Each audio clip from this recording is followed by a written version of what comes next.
Ten Hag had to talk to the media ahead of the Southampton and Manchester United game that's going to take place tomorrow at St. Mary's Stadium. It's a lunchtime kickoff, and obviously we are going to be back in here tomorrow to let you know what it's all about. You now know where United is placed into the group stages of the UEFA Europa League, and we are going into a very intense season. 2 games every week. 2 games every week. You play a game midweek, UEFA Europa League, you play one over the weekend. So it shows you that you need to be having a very thick squad, something that is not what is happening at Manchester United, because we've gotten bad news as far as Anton Martial is concerned, returning from injury after missing 2 games of Brighton and Brentford. He came in through, played the second half of Liverpool very well, and obviously the manager is telling us that he is out. Very much shocking. It's not the news that you would have want to have had right now, especially after that performance against Liverpool. You would love your squad to be here fully fit. And obviously the vice versa has come through. Welcome to United Matters channel. I come by the names of Rock and David. Smash the like button, comment and share. If at all you're watching us for the very first time, endeavor to go into the lower right bottom corner, smash the subscription button. After smashing it, hit the notification bell that will enable you get notified each and every time I upload a video onto this channel, and that is United Matters channel. All right, let's get into what Ten Hag really had to say about United versus Southampton. He was asked about team news. He said, "You will see tomorrow." That is changes. I'll tell the team first. Changes. Anton Martial is not fit. So expect changes tomorrow. We don't know who is going to come out, who is going to go in, but obviously I believe that Casemiro is coming in. Casemiro is really coming in, according to me, and is going to start that game of Manchester United in the midfield. Obviously, the other change expected is Ronaldo to start, because Anton Martial is not fit. To expect Ronaldo to come on and lead the line, because having not played him in the game of Liverpool, the situation now calls for him to be started in the game of Southampton, because one, we are going to be having the majority of the ball. Secondly, Southampton are going to play a deep line. United is going to play a high line. You are going to have majority of the possession. You need a person to be there to kill off that game. And if at all you saw the match preview, I thought that if at all Martial was here, Ten Hag was going to play a system of 4-1-3-2 with Casemiro sitting or playing as a single pivot, with Anton Martial and Ronaldo leading the line too. That is the twins in the for you. So Sancho, Rashford left and right flanks respectively, with Bruno Fernandes leading the central attack midfield area, or Eriksen, one of those. So that's what I thought that's going to happen. But when Martial gets an injury, obviously we go back to a 4-3-3 or a 4-2-3-1, and obviously Martial is out. Changes are expected as promised to us by the manager, but expect nothing other than huge changes, as the manager is saying, because Martial is out, and when Martial is out, it obviously calls for a change of a system, and obviously Ronaldo is coming in to do the needful at Manchester United. So the other player he was asked about was on Casemiro and Anton Martial. He said Casemiro is fit. He did all the training sessions. Martial came out with a problem with his Achilles. I cannot tell a prognosis how long it takes. I hope he will be available for the next game. Things concerning Martial, I'm really one of those people that have been really here at Manchester United, and I've been defending him every time. But this time round, he has gotten a manager who has understood him. It looks like him and the Dutch managers have really a very good connection. He was brought in here by Louis van Gaal. He played well under Louis van Gaal, scoring 17 goals in his maiden season at Manchester United. After he went, he has been struggling. He got one good season under Ole Gunnar Solskjaer. And then Ten Hag comes in, tells him, "I really trust you. I'm going to make you lead the line." And obviously, he fits into the exact play of Erik Ten Hag. And guess what? Injuries are like injuries. Last season, he had like 3-4 injuries, and this time round, we've started a season in a space of just how many games? 4 games. Martial has played only 1 game, and he only played 45 minutes. He was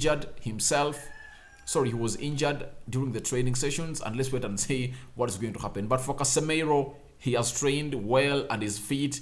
Obviously, the manager expects him to come in through and really start in the game of Southampton. But that's an allegation.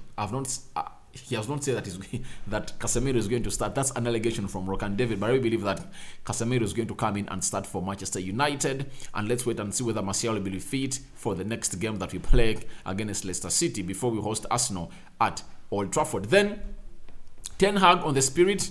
He said the spirit was already good, but now it is even better following Monday's win. But it's only one game, so we have to build further. We have to develop, and I think everyone is aware of that. Obviously, Ten Hag knows that he's really trying to lift up the vibe of the players at Manchester United. And obviously, when you look at how we ran against Liverpool, the tenacity and the tenacity that we put up, you get, was really so much high. The intensity was really unseen before. I last saw United playing for their lives, I think like 2 years ago. 2 years ago, I think. I remember. But obviously, that was when COVID, no fans in the playground. But right now, it looks like United has really put on another switch, and the foot is totally on the pedal, and we need to put both feet on the pedal tomorrow when you're playing Southampton, if you have to go and get a result at St. Mary's Stadium, because I think in the previous 2 times we've visited them, I think we've gotten a draw. That's what we've managed to get at Southampton. And having a new manager who really believes in an attack-minded game and playing a high line, obviously, you expect us to go in and cause more threat than what we caused to them when Ole Gunnar Solskjaer was here. That is a team which goes by the name of Southampton, and obviously United is going to play against them. But the managers talked about the mood and the spirit being better after that win against Liverpool. Obviously, we expect that to be, but the players need to respond again and pull out what we need to be, what we would have done to a team which goes by the names of Brighton and the side which goes by the names of Brentford. So that is Erik ten Hag. Talking on Phil Jones, Tuanzebe and Brandon Williams. Obviously, these are all English players, and we expected a question to come out from the media because there is the way they will believe that United doesn't really care about these players anymore. Or they are not in the plans of Erik ten Hag. He said, we are talking about players who are not available. I don't think they will go out in this window. So, if we can't sell Phil Jones, Tuanzebe and Williams, I believe we are really a dead club. The body's dead. One, Williams has suitors. We can't sell him. And the reason is simple. He's at £50,000 a week. Tuanzebe is in. United can't sell Tuanzebe. They can't find a suitor for Tuanzebe. Phil Jones, pay him off his contract. He goes. I know that has been settled. The more he is at Manchester United, he has just returned in training on Monday. Ever since Ten Hag came in here, he trained only once and he got injured. What's the role of these players at Manchester United? If you keep them here, you're going to be paying them a salary weekly. That means they are ready to run their contracts down. Why don't you pay them off, terminate the contract at mutual terms, and let these players move away? Let them find a future. Because they look like they don't want to play football. My worry is that Tuanzebe and Phil Jones, and Williams, not Phil Jones, because Phil Jones is already 30 plus, but Tuanzebe and Williams are in their prime age of playing football. Why don't they look for clubs? Look for clubs and tell United, I want to go, my future is not here. They will sell you. So even the players have to put in a shift. You get? Don't they want to be sold? I doubt. I think they want to go out there and play football because all of them have been on loan. Williams was at Norwich and Tuanzebe was at Napoli.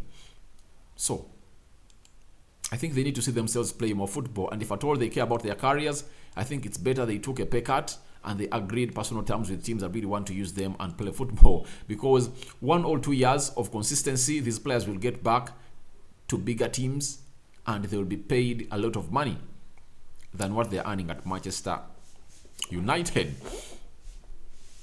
Then Ten Hag on United style, he said, we need to have a high standard. It's a demand on the group. It's the demand to the group. Now they see what the reward is. So we have to match the runs in and out of possession. We need runs and movement if you want to dictate the game. This should be a standard, as Ten Hag is saying, at Manchester United. At Manchester United, working hard should be a high standard, obviously. Secondly, possessing the game of football that we play should be a priority. And secondly, we need to run. We need to run and outmatch our opponents. The moment your opponent outruns you, obviously, you are going to face it rough. You saw it against Brentford. Amidst us being 4 goals down, they outran us, meaning that they were winning and they're working hard. So meaning that if at all you're going to go out there and put out the best of the game that we expect against Southampton, we need to go and outrun them, outpass them. We need to show our quality on the field of play, and we need a movement that is really so much uniform. But for the players, for the first goal that we scored against Liverpool, you saw that those triangles and channels, sequences and patterns are developing. You see that passing of Bruno Fernandes to Eriksson. Eriksson does a hold-up play. He plays in Malacia. Malacia plays it back to find Lisandro Martinez. Lisandro Martinez does one-touch pass to Elanga. Elanga squares it to a man who goes by names of Eriksson. Eriksson does a double pass to him, and obviously another square from Elanga that found Sancho. Sancho sat down Milner and took another extra touch and then passed that went back of the net. When you look at the build-up play of that goal, it shows you exactly what United is all about and what we should be all about. If those patterns continue building up, we can put up one-touch football for like 1 minute and obviously a goal can come in. So that's what Ten Hag is talking about, that we need runs and movement if you want to dictate the game. If you win like you won against Liverpool, it's a good win, but it's not a convincing win. Ten Hag wants to win the game with close to 70% possession. Liverpool outpossessed us with 70% and United had 30%. That's unacceptable to a Ten Hag side, but that was a pragmatic way of winning that was laid to stop Liverpool and really see to it that we win our 3rd game. But if at all we lost, it would have been a different news altogether, that Ten Hag is going to be sacked. So he's demanding high standards on the pitch, and obviously the reward was seen by the players of Manchester United, that when you put in the intensity, you put in the hard work, and you follow the orders of the manager, obviously you can beat every team. If at all you did that and beat Liverpool, what's going to happen to Southampton if at all you get the same if at all you get the same blueprint or mirror it into the Southampton game? Obviously, it's a win. It's a win because you're going to run more than them, you're going to be more hungry, and you're going to be more aggressive onto the field of play. Then, Ten Hag on Southampton, he said it's a different challenge to Liverpool. Did we learn the lesson from Brentford? Because this will be more or less than the same approach. So he's telling us about Southampton, that Southampton is going to really use the same tactics like Brentford used. And if at all the players learned something out of those games that we lost, then they should come in and put in different application altogether. They have to run, press, create chances, and score those chances. A high line is called for. A clean sheet is needed, because clean sheets win trophies and goals win matches. That's it. So Ten Hag is very aware of the system that Southampton is bringing in. They are going to play deep line. They are going to sit backwards and wait for us to attack. Then they go with that long ball. It's a kind of game where you believe that Harry Maguire, if you feel Harry Maguire, it's going to be a risk. It's going to be a risk. And I think Erik Ten Hag is not going to risk to do that, because if at all he risks and we lose, obviously everyone is going to tell him and ask him, why did you change the winning team? Why did you change Lisandro Martinez's partnership with Rafael Varane and bring in Harry Maguire? So he obviously knows it. They are really tenacious. They can run. Adams can outrun Maguire. So it's better to have Rafael Varane and Lisandro Martinez in our central defense partnership to create safety in our central defense. So he's so much aware of what is happening at Southampton and what the plan is for them. But they can also pass that ball with the players like Ward-Prowse, Kyle Walker-Peters. Obviously, they have some good players like Romeo with that midfield battle between Romeo and Casemiro. Obviously, if you don't put Casemiro in there for you, we are going to be outdone in that midfield. We are going to be mugged by that midfield of Ward-Prowse and Romeo. We are going to be mugged. That's it. Then, Ten Hag on the transfer window, he said, we need players, but we need the right players. the whole transfer window. We are happy with what we did until now, but the bar has to be high. I'm fed up of Ten Hag telling us that we need the right players. So, if we need the right players, did it call for us to go in and bid for Anatovic? You get? That's not the right player for Manchester United. For Rabiot, I would be a little bit lenient because that's what we had to go in for at the particular time before Jim Ratcliffe came in through and really put in a bid, and United decided, all right,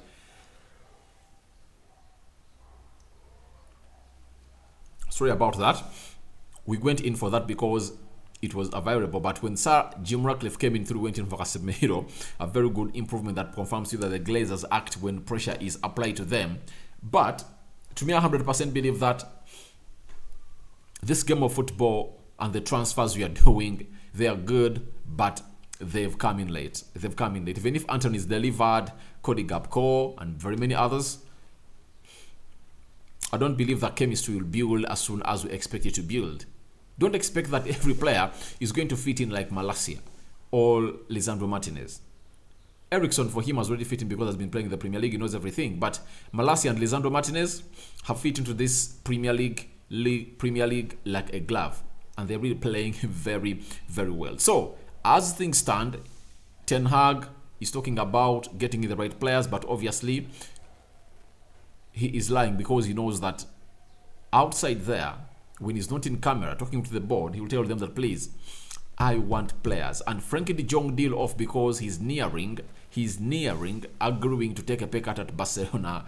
You expect more of United to go in for desperate signings. So let's wait and see which central midfielder is United going to go for. Because if you don't have Casemiro when he's injured, all out injured, you go back to Scott McTominay and Freddie, or Ericsson and Freddie, or Ericsson and Scott McTominay in the midfield. Can we bear with that? Injuries are like injuries. Martial is injured. You never know. The next might be Casemiro. Or maybe when they give him a red card, we go on and really suffer for the next 2-3 games.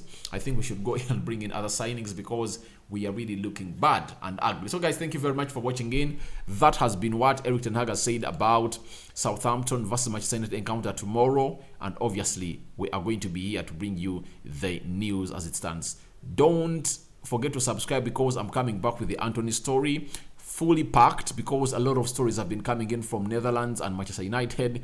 And Samuel Lucas, the correspondent of Manchester United for the Manchester Evening News, has something breaking that has really put out, and I really believe that you guys need to know about it. But Frankie de Jong looks like it's off, obviously, because Jules Kounde has been registered, and Frankie de Jong is going to take a pay cut. That's why I think Jules Kounde has been registered, because if at all Frankie de Jong never allowed to take a pay cut of his £450,000 a week, obviously he wouldn't have been registered, because Barcelona have not sold any player, but obviously they want to sell Pierre-Emerick Aubameyang and they wanted to sell Frankie de Jong. But that means if at all Jules Kounde is registered, meaning that a deal of Pierre-Emerick Aubameyang to Chelsea has been agreed at 25 million euros, then Frankie de Jong has also agreed to take a pay cut on his salary. So that's what I have for you. Rokan David is my name. Southampton versus Manchester United presser.